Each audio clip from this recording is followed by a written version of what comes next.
नमस्कार विद्यार्थियों। राजकीय महाविद्यालय कोटा के हिंदी विभाग में आपका हार्दिक स्वागत है। हिंदी विभाग की इस ई पाठशाला में आपका हार्दिक स्वागत है। हम इन वीडियो के माध्यम से आपके पाठ्यक्रम को आप तक पहुंचाने का प्रयास कर रहे हैं। आप निरंतर इससे जुड़ें और लाभ उठाएं। हमारी ये जो चर्चा है अनिवार्य हिंदी के पद्य भाग और उसमें संकलित कवि नागार्जुन, जन कवि नागार्जुन और उनकी कविता जो कि हमारे पाठ्यक्रम में है बादल को घिरते देखा के संदर्भ में चर्चा चल रही है। इससे पूर्व हम नागार्जुन पर एक चर्चा कर चुके हैं और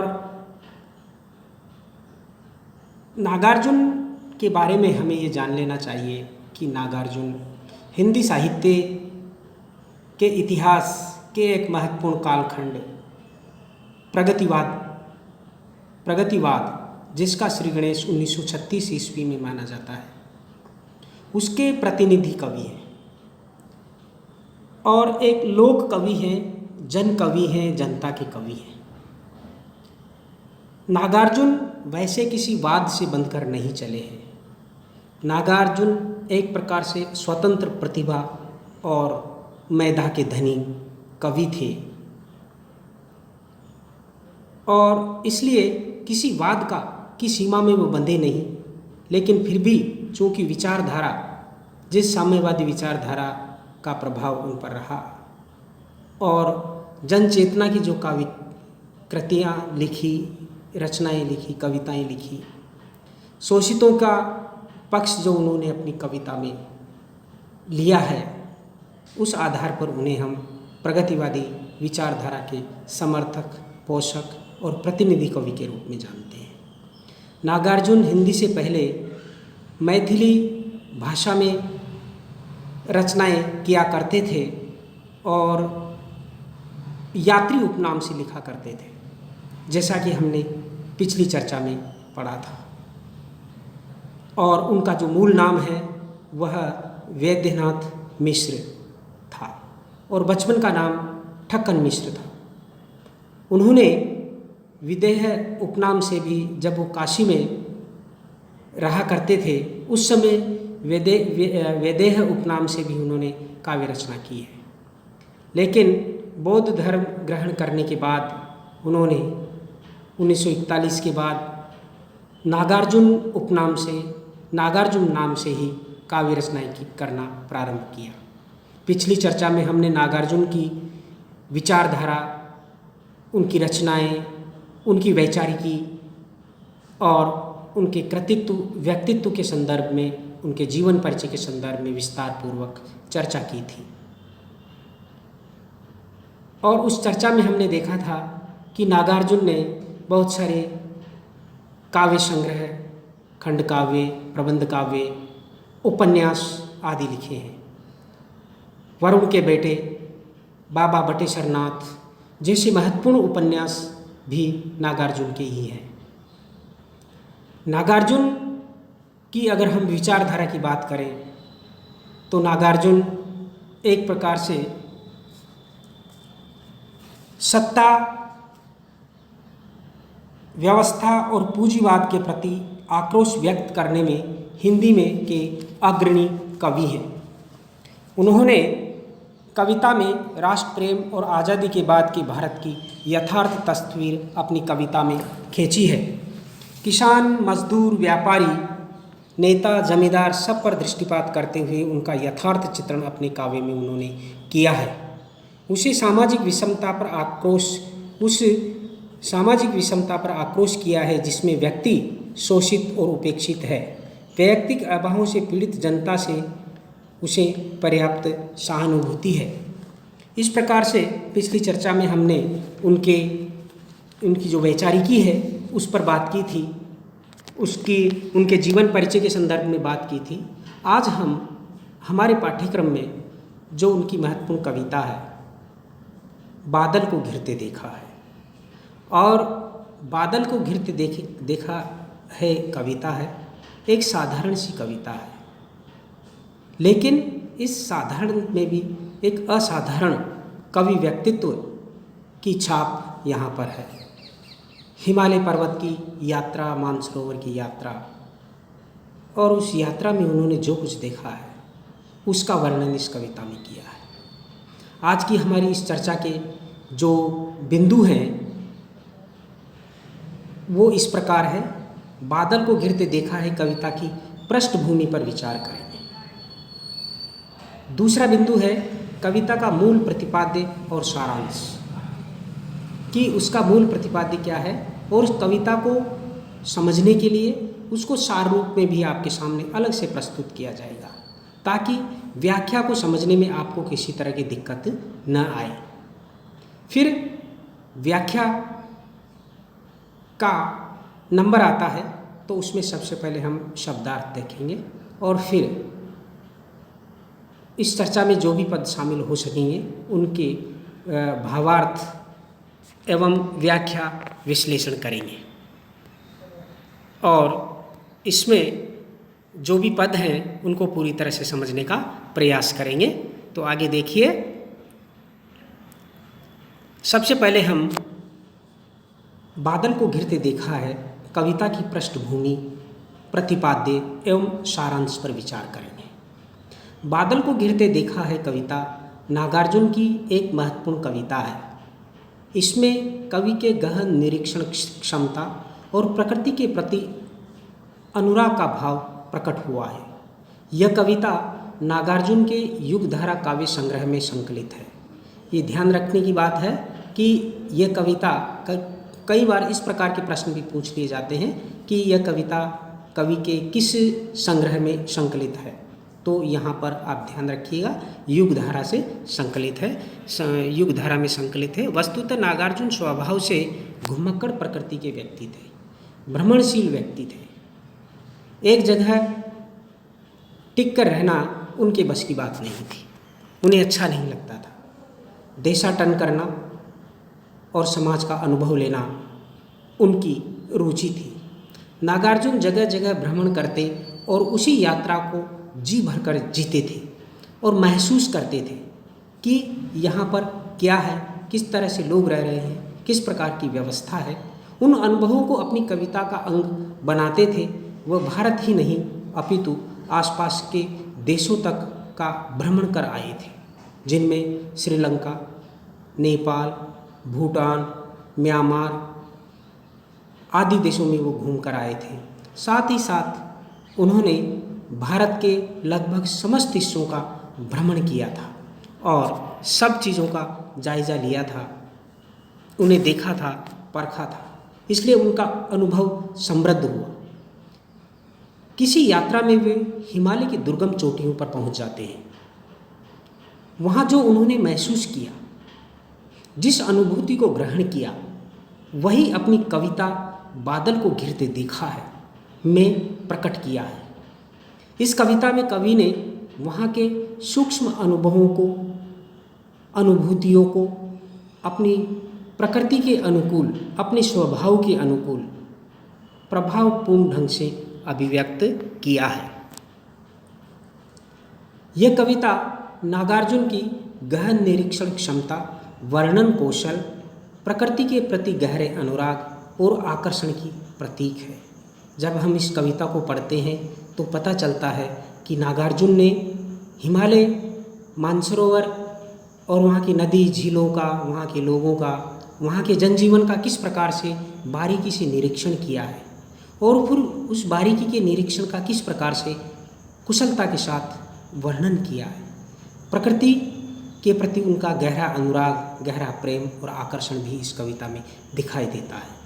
इसमें हिमाच्छादित पर्वत श्रृंखलाओं पर उमड़ती काली घटाएं, मानसरोवर में विकसित कमलों पर पड़ते तुहिन कण, ओस की बूंदें, नीलवारी यानी कि नीला नीला जल से परिपूर्ण झीलें, तैरते हुए हंस, अर्थात यहाँ की प्रकृति के सभी उपादान कवि की प्रतिभा से जीवंत हो उठे हैं जब हम इस कविता का अध्ययन करते हैं तो ये लगता है मानो हम चित्रात्मक रूप में हिमालय को देख रहे हैं, मानसरोवर को देख रहे हैं। इस कविता में कवि की कल्पना नहीं, यथातथ्य जीवंत चित्रण है। जो उन्होंने देखा, जिस प्रकार से देखा, उसी का वर्णन किया है। कालिदास के संदर्भ में जब कालिदास का संदर्भ आता है तो वो कहते हैं कि कालिदास ने जो वर्णन किया था वो तो हो सकता है कवि की कल्पना हो, मैं तो वही कह रहा हूँ जो मैंने देखा है, जो मैंने अनुभव किया है। समग्रतः बादल को घिरते देखा है कविता नागार्जुन की घुमक्कड़ और भ्रमणशील प्रवृत्ति की प्रतीक है। इस कविता में कवि ने अपनी कैलाश यात्रा, कैलाश पर्वत, मानसरोवर यात्रा के दौरान की स्मृतियों को बड़े ही सुंदर ढंग से उकेरा है, जिसमें वह दुर्गम घाटियों में पहुंच जाने के उपरांत वहां पर जो मनोरम दृश्य देखते हैं, उस सुंदरता और प्रकृति के उस अतुलनीय उदाहरण को इस कविता में व्यक्त करते हैं। उन्होंने छोटे छोटे ओस के समान बादलों को वहाँ देखा। उस मानसरोवर पर अनेक स्वच्छ व कलकल बहती हुई नदी व झरनों को देखा। उसके अंदर हंसों के झुंड को देखा, जो उमस और गर्मी से परेशान होकर वहाँ पर आए हुए थे। उन सभी को वहाँ पर खेलते और जीते हुए, आनंद करते हुए देखा है। नागार्जुन ने वहाँ के प्रातःकालीन सुंदरता का भी वर्णन किया है कि किस प्रकार वहाँ सूर्योदय होने के उपरांत का दृश्य परिवर्तित हो जाता है। वहाँ सभी पर्वत पहाड़ स्वर्ण कलश की आभा से युक्त नजर आते हैं। उसका कवि नागार्जुन ने अपनी आंखों देखा वर्णन किया है। किस प्रकार चकवा चकवी रात को बिछुड़ जाते हैं और दिन होने पर दोनों आपस में मिल जाते हैं और अपना प्रणय कलह छेड़ते हैं, क्रीड़ाएं करते हैं। उस सूक्ष्म और अनूठे अनुभव को कवि ने कलात्मक रूप में समाहित किया है इस कविता के अंदर। कवि ने हजारों फीट ऊपर पहाड़ पर मृग को उस दिव्य सुगंध की खोज में दौड़ते भागते हुए देखा है। जो कस्तूरी की दिव्य सुगंध उसकी नाभि में बसती है, किंतु खोज में मृग भागा भागा फिरता है। न मिलने के कारण मृग चिढ़ता है।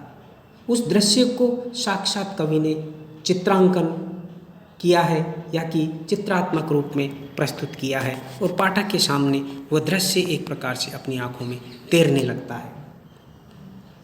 वहाँ कवि ने बादलों को घिरने के अद्भुत नज़ारे को भी देखा है। इस कविता में ये जो पंक्ति है कि बादल को घिरते देखा है, यह हर पदबंध के बाद रिपीट होती है, इसकी आवृत्ति होती है। तो वहाँ पर कवि ने बादलों के घिरने के अद्भुत नज़ारे को देखा है। कवि यह भी कहते हैं कि मैं मानसरोवर में आया, किंतु यहाँ न अलकापुरी राज्य मिला और ना ही धनपति कुबेर राजा।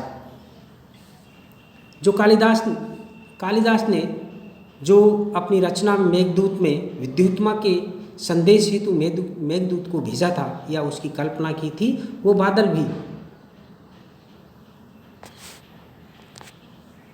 मेघदूत के रूप में नहीं मिला।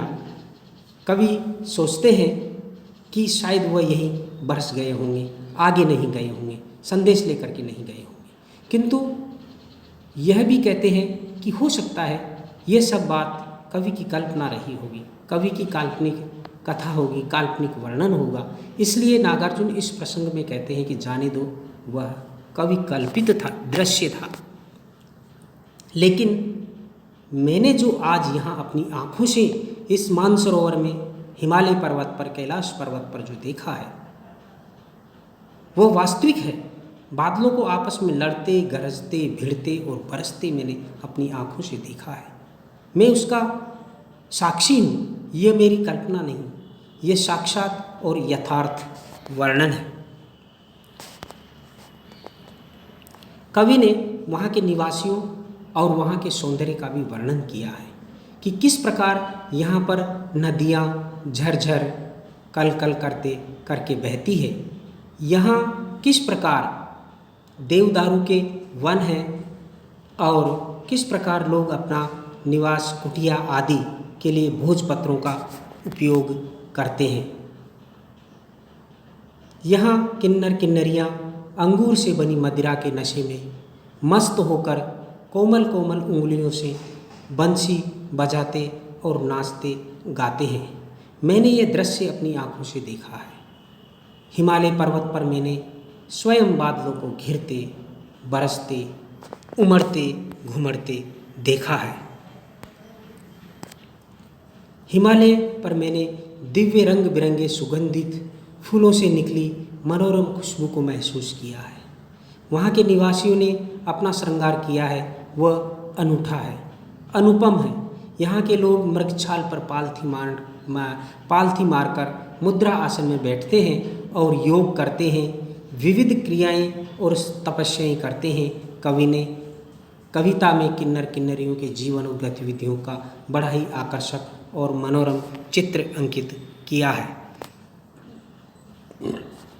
यदि हम कलात्मक अभिव्यंजना की दृष्टि से कविता का अवलोकन करते हैं तो सुखद अनुभव होता है। कवि ने इस कविता में माधुर्य गुण से संपन्न भाषा, सरल और संस्कृतनिष्ठ भाषा का प्रयोग किया है, जिसमें तत्सम शब्दावली पर्याप्त मात्रा में है। साथ ही भाषा में बिंबात्मकता, प्रतीकात्मकता, लाक्षणिकता और चित्रात्मकता का गुण भरा हुआ है।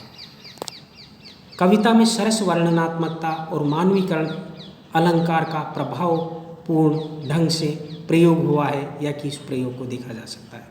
मूलतः यह कविता नागार्जुन के प्रकृति प्रेम और वर्णन कौशल को अभिव्यक्त करने वाली एक महत्वपूर्ण कविता है। इस कविता को हमें इसी रूप में देखना चाहिए।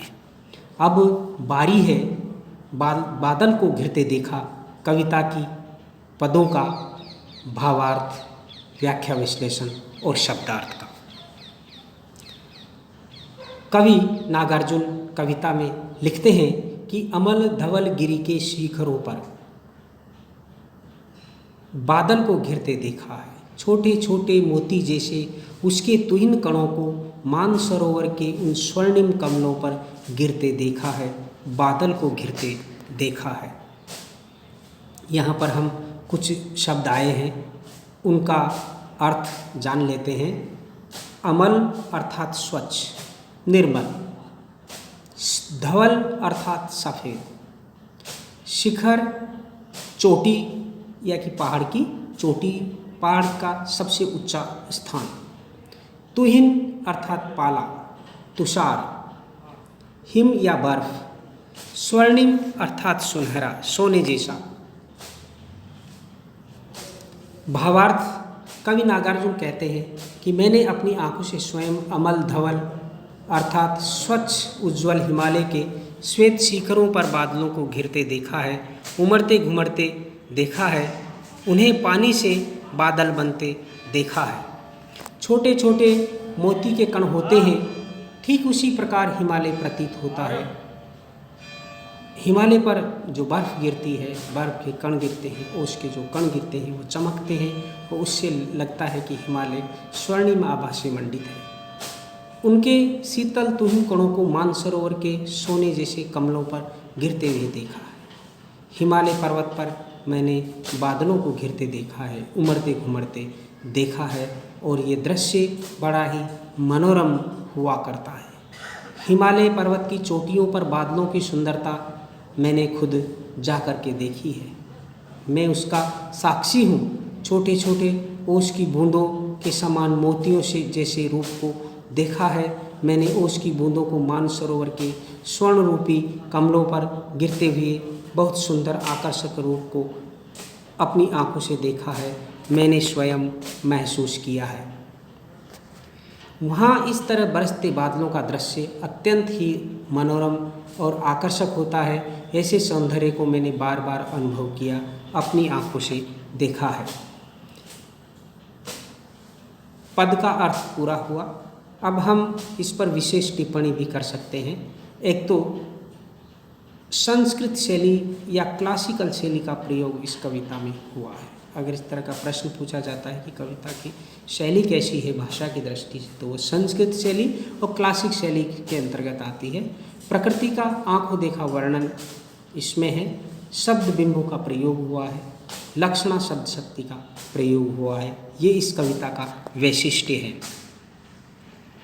अगला पद देखिए, तुंग हिमालय के कंधों पर छोटी बड़ी कई झीलें हैं, उनके श्यामल नील सलिल में समतल देशों से आ आकर पावस की उमस से आकुल तिक्त मधुर विस्तंत खोजते।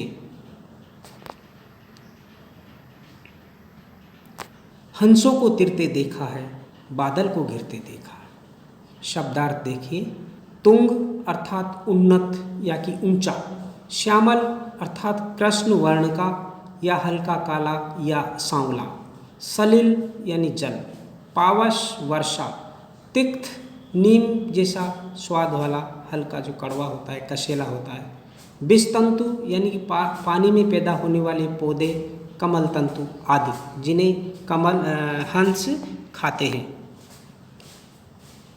भावार्थ देखिए, कवि नागार्जुन हिमालय पर्वत के प्राकृतिक प्रदेश का वर्णन करते हुए कहते हैं कि ऊंचे हिमालय के तलहटी और ढलान रूपी कंधों पर, यहाँ पर मानवीकरण अलंकार का प्रयोग हुआ है कि उनकी तलहटी को, ढलानों को कंधे से उपमित किया है, इसलिए यहाँ पर मानवीकरण अलंकार होगा। कंधों पर छोटी बड़ी कई झीलें मौजूद हैं, जिसके श्यामल नील सलिल में जल में, उसके खूबसूरत जलाशयों में दूर देशों से आकर अर्थात मैदानी भागों से आकर अकुलाई हुई उमस और गर्मी से परेशान हंसों को इस मानसरोवर में तिरते हुए, कुल्लेल करते हुए, खेलते हुए, प्रणय करते हुए देखा जा सकता है या कि मैंने देखा है। हिमालय स्थित मानसरोवर में व्याकुल राजहंस जो मैदानी भागों से उड़कर आते हैं, वे झीलों में तैरते हुए मीठे कसेले विस्तंतु खोजते हैं, खाने की चीज़ें खोजते हैं। उन्हें मैंने अपनी आँखों से देखा है। कवि वर्णन करते हुए कहते हैं कि उस दृश्य की मैंने अनुभूति की है कि किस प्रकार हंस यहाँ जी भरकर आनंद युक्त जीवन जीते हैं। राजहंसों के उपयुक्त कृत्य से हिमालय की सुंदरता और भी बढ़ जाती है। मैंने हिमालय पर्वत पर बादलों को घिरते हुए, बरसते हुए, गरजते हुए देखा है। विशेष प्रकृति का प्रतीकात्मक चित्रण किया गया है, शब्द बिंबों का प्रयोग है, माधुर्य गुण, मानवीकरण अलंकार का प्रयोग हुआ है, तत्सम शब्दावली की प्रधानता है, लेकिन भाषा सरल है। इस प्रकार आज की ये चर्चा यहाँ पर खत्म होती है।